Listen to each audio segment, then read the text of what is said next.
In early 1858 Texas, brothers Ace and Dickie Speck drive a group of shackled black slaves on foot. Among them is Django, sold off and separated from his wife Brumhilde von Schaft, a house slave who speaks German and English.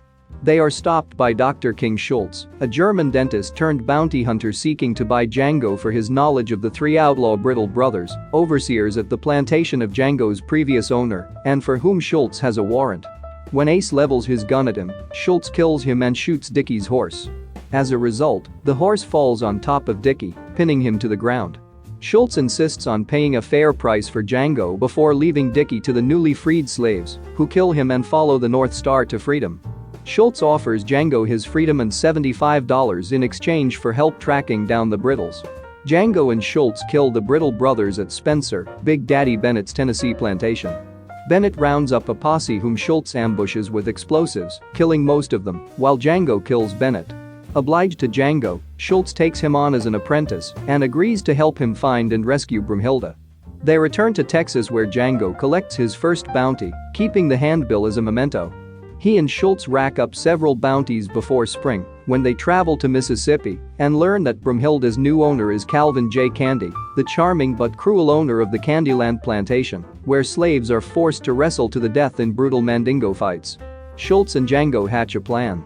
They know that if they offer to buy Brumhilde, Calvin will price her beyond reach, so they will instead offer $12,000 for one of his best fighters as a pretext to acquiring Brumhilde for a nominal sum. They can then feign second thoughts about buying the fighter and leave with just Brumhilde. They meet Calvin at his gentleman's club and make the offer. Intrigued, Calvin invites them to Candyland plantation. En route, the group encounters Calvin's slave trackers who have cornered D'Artagnan, an escapee and disfigured Mandingo fighter. Calvin has Stanislaus attack dogs at D'Artagnan, who maul him to death.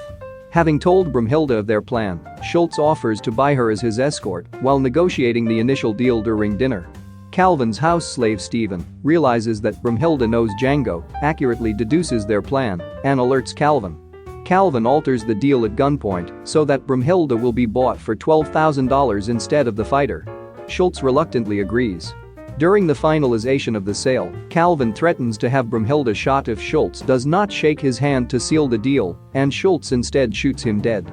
Calvin's bodyguard kills Schultz, and Django goes on a rampage, killing the bodyguard, the lawyer, and several of Calvin's gun hands, but is forced to surrender when Stephen takes Brumhilde hostage.